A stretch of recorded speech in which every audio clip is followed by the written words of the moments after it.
Ready to take your steak game to the next level? Let's talk about an unusual but amazing trick.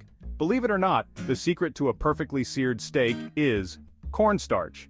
Yep, that pantry staple you use for thickening sauces can also give your steak a restaurant-quality crust. Here's how it works. Pat your steak dry with paper towels, then sprinkle a small amount of cornstarch on both sides. Not too much, just a light dusting. Next, season with your favorite spices and let it sit for about 10 minutes. The cornstarch absorbs extra moisture, creating a dry surface that sears beautifully.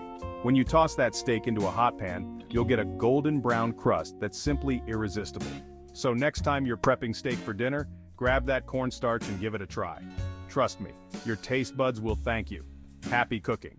Don't forget to like, subscribe, and hit that bell icon for more delicious tips and tricks. See you next time.